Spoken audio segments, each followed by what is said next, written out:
1년간의 적금을 부었다가 주민센터에 혹은 기부하는 곳에 그곳에다가 키다리 아저씨라는 별명을 갖고 그렇게 기부하였던 사람이 있었습니다. 올해는 작년이죠. 1억 2천만 원 정도 이렇게 기부를 했습니다. 6년 동안 8억 4천만 원 정도 정부 지원이 미치지 못하는 곳에 힘겹게 살아가는 이웃을 위해서 사용해 주세요라고 그렇게 기부를 했습니다. 2012년부터 처음으로 시작을 했다가 그렇게 2017년까지 매달 통장에 조금씩 돈을 모아서는 기부를 했습니다. 이렇게 할 때에 가족도 아내도 모두 동의했다라고 합니다. 오늘날 돈이 가장 중요한 시대를 살아가고 있는데 아내도 가족도 이 뜻에 동참을 하고는 아버지가 하는 그 기부 사업에 반대하지 않았다라는 겁니다. 아직도 정부 지원이 미치지 못하고 사각지대가 있으니 저소득층이나 소외된 이웃을 위해서 사용했으면 좋겠다라는 심정으로 내어놓았습니다. 과거에는 이름을 밝히지 않았는데 아마 최근에 이제 본인의 이름을 밝힌 것 같습니다. 우리 성경에는 잘 알다시피 왼손이 하는 것을 오른손이 모르게 하라는 것을 우리가 알고 있습니다. 오늘 우리가 하나님 앞에서 소금과 빛으로 살아가기 위해서는 어떻게 해야 되는가? 자기 희생이 따라야 한다라는 것입니다. 오늘 말씀으로 한번 읽어보면서 시작을 하도록 하겠습니다. 우리 13절 말씀을 한번 읽어보겠습니다. 13절 말씀 다같이 시작. 너희는 세상의 소금이니 소금이 만일 그 맛을 잃으면 무엇으로 짜게 하리요? 후에는 아무 쓸데없어 다만 밖에 버려져 사람에게 밟힐 뿐이니라. 이 13절에 말하는 너희, 이 너희가 누구냐라는 겁니다. 이 너희라는 것을 알기를 원하려면 앞부분으로 올라가 봐야 됩니다. 그래서 5장을 보니까 예수님께서 5장 1절에 이렇게 말씀하십니다. 예수께서 무리를 보시고 산에 올라가 앉으시니 제자들이 나온지라. 자, 두 가지의 무리가 있었습니다. 예수님께 나온 사람들 중에 제자들이 있었고 또 한 무리가 있었음을 성경은 기록해 놓고 있습니다. 제자들은 우리가 잘 압니다. 12명의 제자도 있고 70명의 제자도 있습니다. 그러면 무리들은 도대체 어떤 무리들이 있느냐라는 것입니다. 그러면 알려 그러면 또 어떻게 해야 될까요?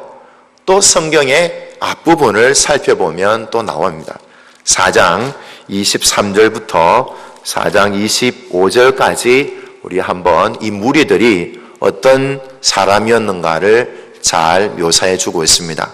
우리 한 목소리로 4장 23절부터 25절까지 한 목소리로 읽어보도록 하겠습니다. 시작. 예수께서 온 갈릴리에 두루 다니사 그들의 회당에서 가르치시며 천국 복음을 전파하시며 백성 중에 모든 병과 모든 약한 것을 고치시니 그의 소문이 온 수리아에 퍼진지라. 사람들이 모든 앓는 자 곧 각종 병에 걸려서 고통당하는 자, 귀신 들린 자, 간질하는 자, 중풍병자들을 데려오니 그들을 고치시더라. 갈릴리와 데가볼리와 예루살렘과 유대와 요단강 건너편에서 수많은 무리가 따르니라. 아멘. 자, 무리들이 어떤 부류의 무리인가를 잘 설명해 주고 있습니다. 그래서 23절에 보니까 예수님께서 말씀하신 천국 복음을 듣고는 예수님을 따라다니는 사람들 중에 병든 사람이 있었습니다. 약한 것을 가지고 있는 사람이 있었습니다. 소문을 듣고 온 수리아에 있었던 사람들이 앓는 자, 각종 병에 걸린 사람, 고통당하는 자, 귀신 들린 자, 간질하는 자, 중풍병자들을 데리고는 예수님께 나왔어요. 그러면 이런 사람 데리고 누가 나와야만 될까요? 정상적인 사람이 친구나 친척이나 가족을 데리고 와야 됩니다. 그러니까 얼마나 많은 사람들이 모였겠어요. 많은 사람들이 갈릴리 지방, 데가볼리 지방, 예루살렘과 유대와 요단강 건너편에서 셀 수 없는, 수만원이니까 셀 수 없는 무리들이 예수님께로 나아온 겁니다. 오늘 우리가 5장 13절부터 읽었는데 예수님 앞으로 나온 사람 중에 이 팔복에 대해서 들은 사람은 어떤 종류의 사람일까요? 제자들일까요? 아니면 무리들일까요? 선택을 한번 해보십시오. 무리들일까요? 예, 무리들일 수도 있습니다. 근데 오늘 성경 1절에 보니까 뭐라고 되어 있습니까? 제자들이 나온지라. 또 한편으로 보면 또 누가 되겠습니까? 제자들이 될 수도 있습니다. 그래서 저는 이렇게 얘기합니다. 무리들 중에 제자들이 예수님 앞에 나올 때 예수님께서는 제자들을 향하여서 말씀을 하시기도 하시고 무리들을 향하여서도 말씀을 해 주셨다라는 것입니다. 그래서 오늘 13절의 말씀에 세상의 소금이다 라고 말씀하셨던 이 예수님은 제자들, 자신을 늘 따라다녔던 제자들뿐만 아니라 제자들 뒤편에 있는 예수님을 만나기를 원했고 예수님 앞에 치료받기를 원했고 예수님 앞에 따라다녀서 함께 모였던 수많은 무리들을 향하여서도 예수님께서 말씀해 주셨다라는 것입니다. 그러면 오늘 13절 말씀에 여기서 말하는 너희는 제자들에 더 가까울 수 있습니다. 그럼 한번 물어보겠습니다. 오늘 예수님께서 세상의 소금이 되어라 말씀해 주셨습니까? 아니면 소금이 되었다라고 말씀해 주셨습니까? 소금이 되어라 명령하신 걸까요? 아닙니다. 예수님은 우리에게 세상에 소금이다라고 딱 선언을 해주셨어요. 예수님을 따라다니는 제자들 향하여서 세상에 소금이다라고 딱 선언을 해주신 겁니다. 오늘 이 시간에 나온 우리 모든 성도님들은 세상의 소금인 줄로 믿습니다. 세상의 소금이 이미 되었습니다. 저 별로 소금 아닌데요? 근데 예수님은 제자들을 향해서 딱 선언을 해주셨어요. 세상의 소금이라. 교회의 소금인가요? 집에서 소금인가요? 아니면 어디에서 소금입니까? 세상에서 소금입니다. 우리들은 교회에서는 다 소금이에요. 다 소금입니다. 근데 교회 문 밖으로 나가면은 소금인지 아닌지 잘 모르겠어요. 소금인가? 설탕인가? 조미료인가? 잘 모르겠습니다. 그리고 예수님께서는 분명히 말씀해 주셨습니다. 뭐라고요? 세상의 소금이라고. 그러면서 소금이 맛을 잃으면 안 된다라고 말씀해 주셨습니다. 소금이 가지고 있는 소금의 맛이 있습니다. 오늘 예수님께서 설탕에 대해서 말씀해 주셨으면 단맛이라고 얘기했을 겁니다.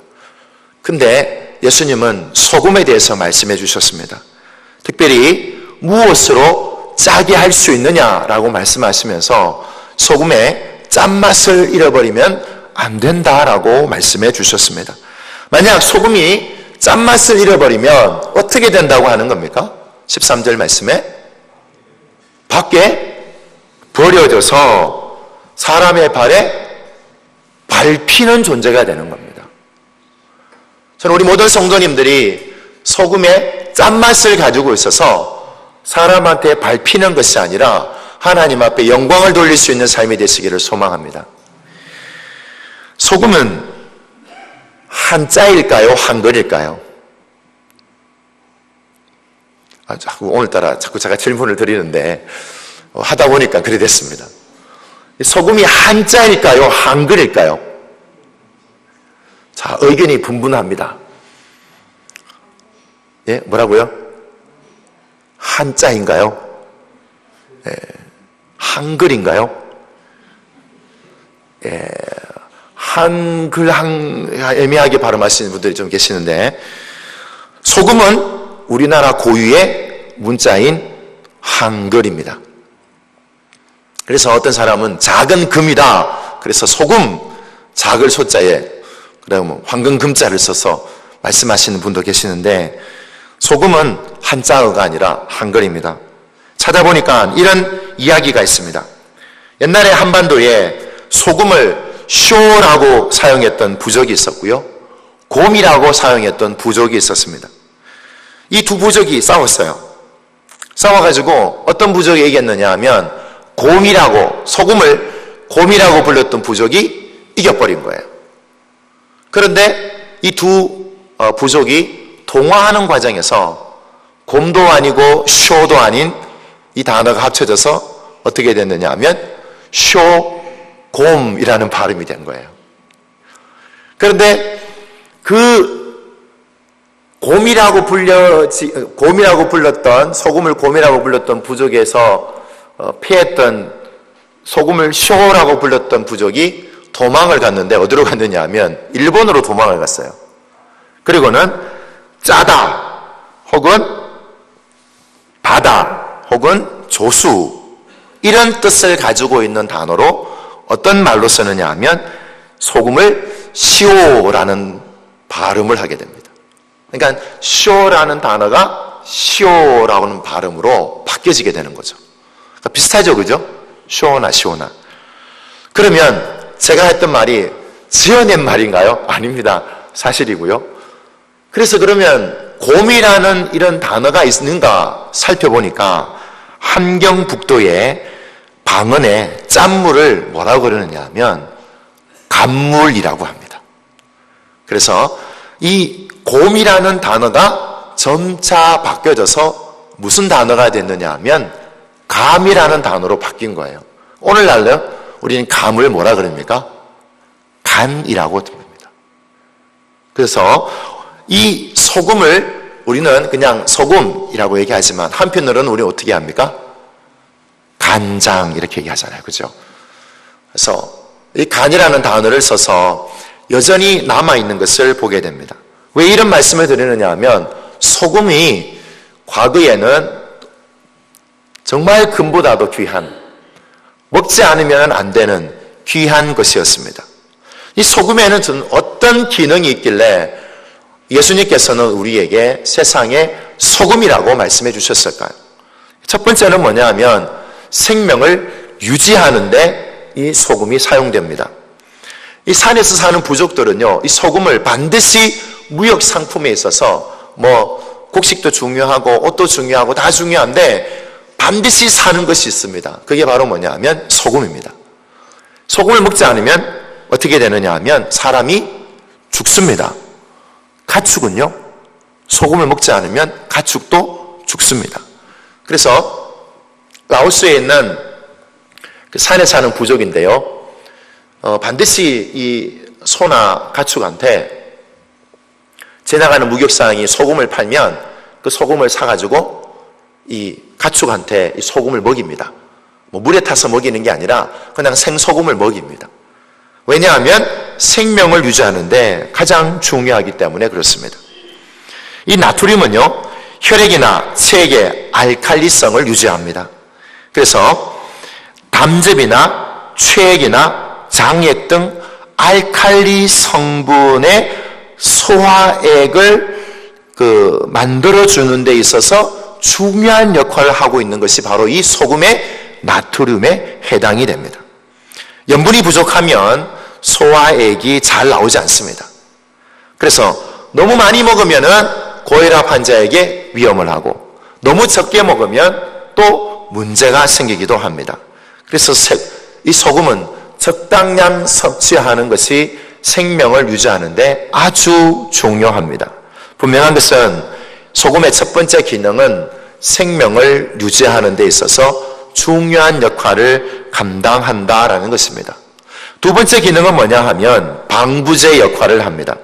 여러분, 과거에 고등어를 잡아가지고 내장을 빼고 그렇게 팔았는데 팔다가 보니까 얼마 지나지 않으니까 생선이 상해버리잖아요. 그래서 상하지 않게 하기 위해서 과거에 무엇을 생선에다가 뿌렸습니까? 소금을 막 뿌린 거예요. 그리고는 소금을 뿌려가지고 파니까 며칠이 지나도 잘 상하지 않는 겁니다. 그래서 이 소금을 친 고등어를 뭐라고 얘기합니까? 간고등어라고 얘기하잖아요. 간고등어 중에 유명한 게 뭐가 있습니까? 네, 안동에 있는 간고등어가 유명합니다. 그래서 방부제 역할을 했던 게 소금이었습니다. 이 소금이 없으면 어떻게 될까요? 금방 썩어지고 부패할 수밖에 없습니다. 세 번째 기능은 무엇이 있느냐 하면 맛을 내는 기능이 있습니다. 어떤 맛을 낼까요? 짠맛을 냅니다. 여러분, 짠맛이 없다고 한번 상상해 본 적이 있습니까? 난 소금을 줄일 거야 라고 소금 조금씩 이렇게 먹는 분 계시죠? 너무 소금 양을 줄이시면 문제가 됩니다. 너무 줄이지 마십시오. 물론 이제 저희들은 김치를 다 드시기 때문에 충분히 섭취하리라고 저는 생각을 합니다. 그런데 이 짠맛을 내는 소금에 이 맛이 없으면 그 음식을 만드는 셰프가 이 소금이 없으면 이 맛에 대한 이 짠맛을 내지 못하기 때문에 맛이 뭔가 부족하다라는 것을 느끼게 됩니다. 그래서 소금은 세 번째 기능, 짠맛을 내는 기능이 있다라는 것입니다. 이 맛이 없으면 어떻게 될까요? 맛이 밍밍한 맛이 날 수밖에 없습니다. 네 번째입니다.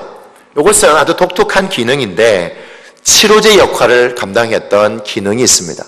과거에 치통이 있으면 소금을 입에다가 물었죠. 그럼 어떻게 됩니까? 치통이 약간 줄어드는 것을 경험을 합니다. 그래서 이 네 가지 기능을 다 가지고 있습니다. 그런데 소금이 이 기능을 하려 그러면 무슨 일을 해야 되느냐 하면 반드시 녹아져야만 된다라는 겁니다. 그러면 찬물에 빨리 녹을까요? 뜨거운 물에 빨리 녹을까요? 예? 뜨거운 물에 빨리 녹죠. 라고 저는 생각을 했습니다. 왜냐하면 저희 아버님이 과거에 이제 메주를 만드시는데 메주를 이렇게 넣고는 소금을 이렇게 넣어야 되잖아요. 소금을 이렇게 막 하는데 뜨거운 물을 데워가지고 이렇게 하시는 거예요.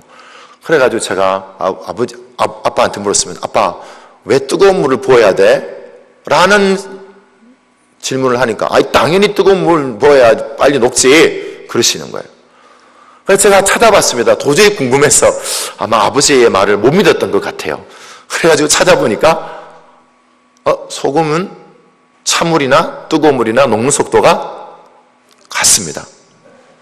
뜨거운 물을 부으나 찬물을 부으나 똑같은 거예요.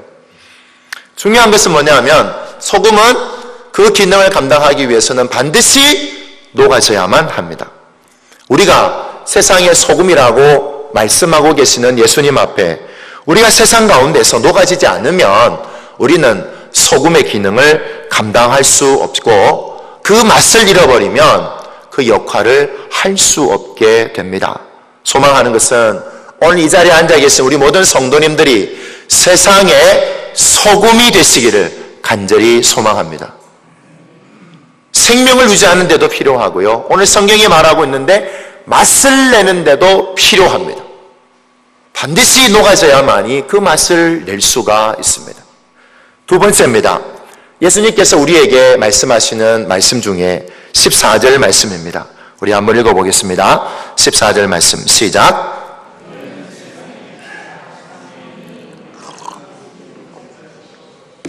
똑같이 예수님께서 너희가 세상에 빛이 되라고 말씀하지 아니하시고 빛이라고 말씀해 주셨습니다. 한편으로는 소금이기도 하지만 한편으로는 빛이라는 거예요. 그러면서 예수님이 산 위에 있는 동네가 숨겨지지 않는다라고 말씀해 주셨습니다. 이게 무슨 말이냐 하면 제가 네팔에 한 달 동안 있으면서 수도인 카트만두에 있었습니다. 카트만두에 있으면서 이렇게 시내를 돌아다니다가 고기만 들고 산을 보면 저 산 꼭대기에 가장 멀리에 있는 안나푸르라는 산이 있습니다. 그 산에 보면 꼭대기에 보니까 설산이 이렇게 딱 있어요. 그곳에는 그 눈이 녹지 않아서 항상 하얗게 그 눈이 그렇게 내려져 있습니다. 만년설처럼. 그런데요, 카트만두 어느 곳에 가든지 간에 고기만 들면 보이는 거예요. 고기만 들면 보이는 거예요.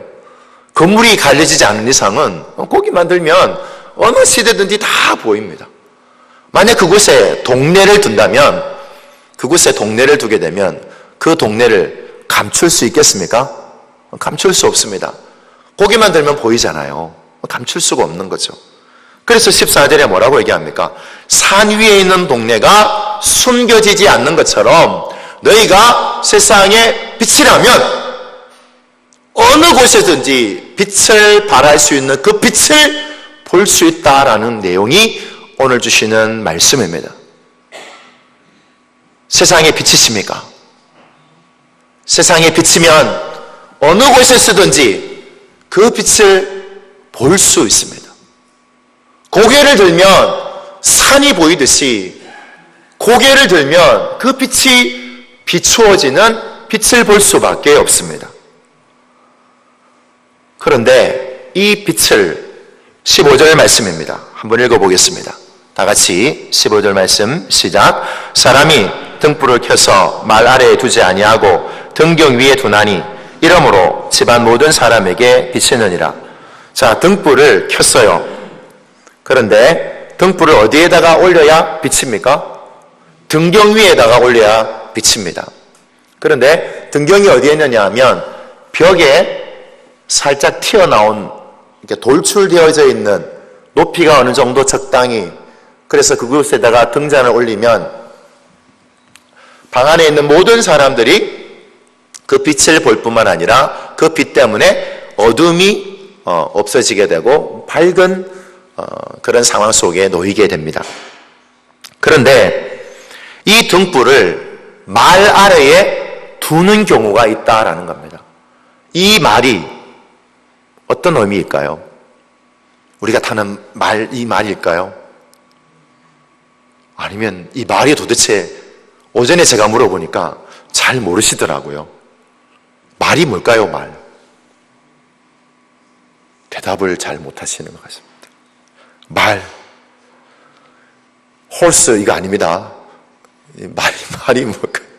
찾아보니까 이런 거예요. 말을 보니까 우리 그 곡식을 담는 흙으로 만들어진 그릇이 있었어요. 유대인들 중에. 근데 이것이 사이즈가 있습니다. 크기가 있습니다. 그래서 돼 정도 되는 사이즈가 있고 말 정도 되는 사이즈가 있는 겁니다. 그때의 이 말은 바로 곡식을 담는 것 중에 말 사이즈 되는, 말 크기 정도 되는 크기의 그릇을 의미합니다. 그러니까 조금 큰 그릇이죠. 이것을 등불이 있는 곳에다가 이 말을 뒤집어서 덮어둡니다. 왜 덮어둘까요?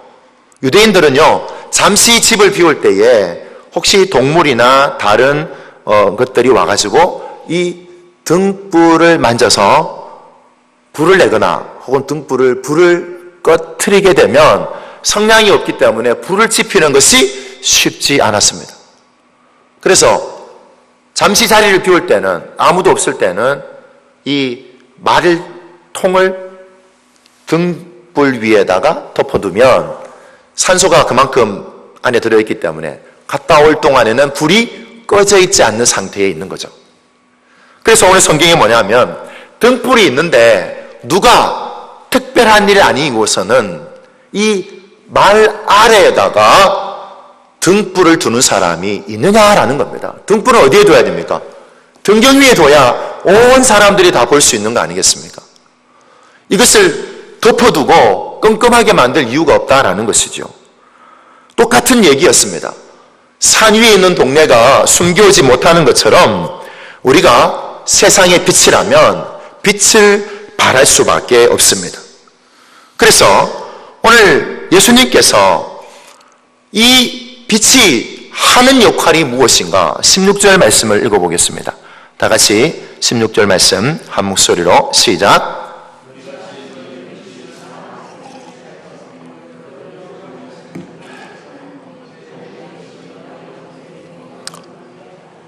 자, 빛이 하는 역할은 뭡니까?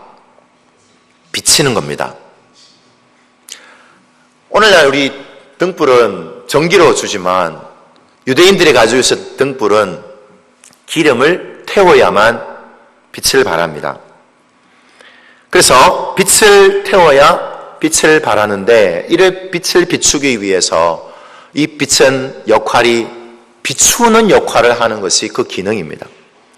그런데 이 비춘다라는 것을 예수님께서는 뭐라고 표현했느냐 하면, 이 비추는 것을 너희의 착한 행실이라고 말씀해 주셨습니다. 오늘 이곳에 나와 계신 우리 모든 성도님들은 이 착한 행실을, 왼손이 한 착한 행실을 오른손이 모르도록 행한 줄로 저는 믿고 싶습니다.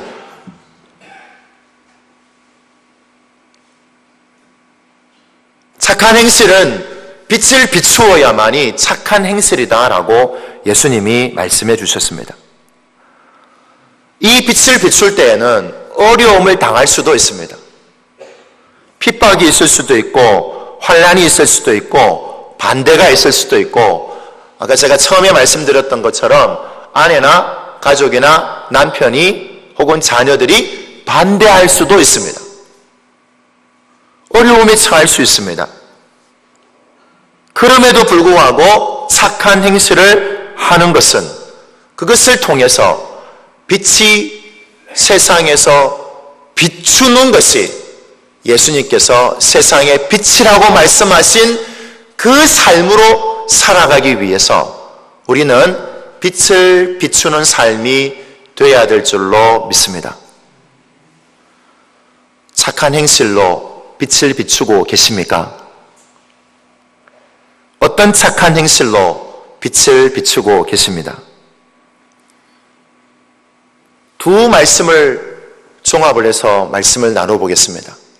소금은 녹아져야만이 맛을 냅니다.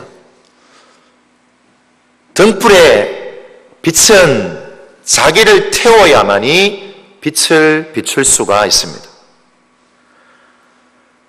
녹아야 되고 타야 빛을 비출 수가 있는데, 녹지도 않고 타지도 않습니다. 소금이 되었는데도 녹지 않으니까 맛을 내지 못하는 거예요. 맛을 내지 못하면 우리는 세상에 있는 사람들한테 발에 밟힐 뿐만 아니라 눈앞에 있는 연기와 같이 저리 가라라고, 필요 없는 사람이라고 그렇게 취급을 당할 수밖에 없습니다. 빛이, 이 등불이 자기 자신을 태우지 않으면 빛을 발할 수가 없습니다. 어둠을 물리칠 수가 없습니다. 어떻게 내가 녹아져야 될지, 나를 태워야 할지, 녹아지고 태워지는 것은 자기 희생만이 가능한 것입니다. 사랑하는 성도님, 희생하고 계십니까? 무엇을 희생하고 계십니까? 희생의 대상이 가족이나 친구나 사랑하는 사람이면 당연한 희생일 거로 생각이 됩니다. 여러분들이 하고 있는 희생이, 그리고 제가 하고 있는 희생이 주님의 나라와 주님의 의가 되었으면 좋겠습니다.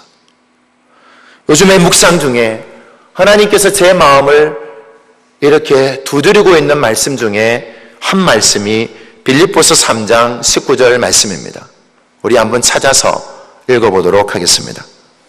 빌립보서 3장 19절 말씀입니다.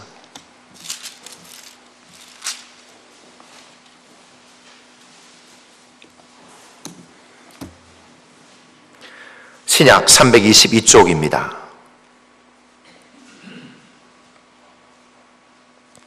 찾으신 줄 알고 한 목소리로 합독하겠습니다. 시작. 그들의 맞춤은 멸망이요, 그들의 신은 배요, 그 영광은 그들의 부끄러움에 있고 땅의 일을 생각하는 자라. 저는 요즘에 내가 하고 있는 하나님을 향한 희생이 혹 내 배 때문에 오늘 성경에서 말하는 그들의 신은 배요 라는 이 말씀에 제 가슴을 찔렀습니다. 내가 하고 있는 이 희생이 하나님의 나라를 위해서 희생한다고 했는데 녹아지고 타버렸다라고 생각을 했는데 보니까 내 배를 위해서 한 것 같아요. 로마서 16장 18절 말씀에도 비슷한 말씀이 있습니다. 한번 찾아보겠습니다. 로마서 16장 18절 말씀입니다.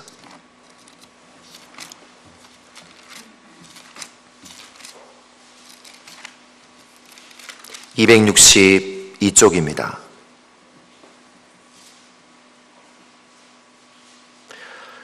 이 말씀을 읽으면서 저는 마음이 너무 아팠습니다. 내가 그런 사람인 것 같아서. 로마서 16장 18절 말씀을 우리 한 목소리로 읽어보도록 하겠습니다. 262쪽 로마서 16장 18절 말씀입니다. 한 목소리로 시작. 이 같은 자들은 우리 주 그리스도를 섬기지 아니하고 다만 자기들의 배만 섬기나니 교활한 말과 아첨하는 말로 순전한 자들의 마음을 미혹하느니라.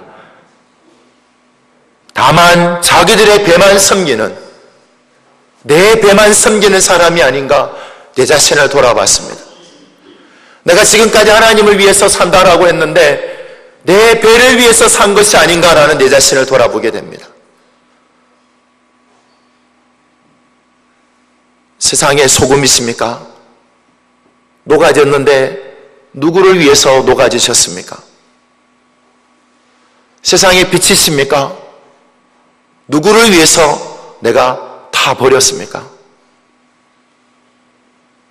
그리스도를 위해서, 하나님의 나라를 위해서 희생하며 봉사하며 소금이 되고 빛이 될 수 있는 삶이 되시기를 소망합니다. 그렇지 않으면 자기들의 배만 섬기는 사람이 될 수밖에 없습니다. 저는 요즘에 기도 중에 이 말씀이 자꾸 떠올라서 제 가슴을 후벼 파고 있습니다. 내가 나를 위해서 살고 있는 건 아닌가, 그런 생각이 많습니다.